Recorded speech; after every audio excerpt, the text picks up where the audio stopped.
গরম গরম fried chicken নিয়ে চলে এসেছি। অনেক গরম। এই ঠান্ডা ঠান্ডা শীতের রাতে এরকম ফ্রাইড চিকেন হলে আর কিচ্ছু লাগে না, বিশ্বাস করো। এরকম গরম গরম ফ্রাইড চিকেন শীতের রাতে খেতে কিন্তু দুর্দান্ত লাগে। আমি অলরেডি খাওয়া শুরু করে দিয়েছি, অর্ধেকটা প্রায় খাওয়া হয়ে গেছে।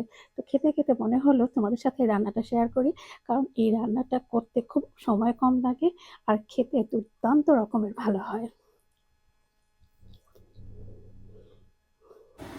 আজ এই প্যাকেটের মশলা দিয়ে মানে এই মাংসের মশলা দিয়ে আমি ফ্রাইড চিকেন করব।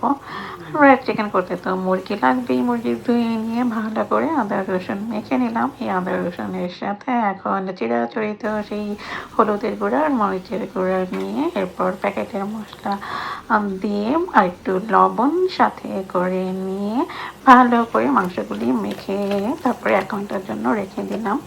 এরপর 1 ঘন্টা যখন হয়ে গেল তখন একটা ডিম ভেঙে এর সাথে কিছুটা ময়দা, কর্নফ্লাওয়ার আর একটু চালের গুঁড়া মিশিয়ে একটা কোটিংয়ের মতো করে নিলাম। আর এদিকে আমি চুলার উপরে তেল গরম করতে দিয়েছি, কারণ এই তেলেই মুরগিগুলি ভাজা হবে।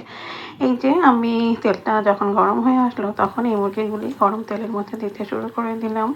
আর এখন জালটা আমি মোটামুটি মিডিয়াম ফ্লেমে রেখেছি। এরপর জালটা একটু কমিয়ে দিয়ে তারপরে সুন্দর মতো করে সময় নিয়ে ভাজতে শুরু করলাম, কারণ ভিতরে থেকে সিদ্ধ হতে হবে।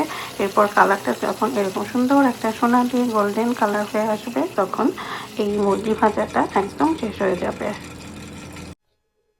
রান্নাটা তো দেখিয়ে নিলে, আর দেরি করো না, বাজারে গিয়ে তাড়াতাড়ি মুরগি এনে এই রান্নাটা করে ফেলো।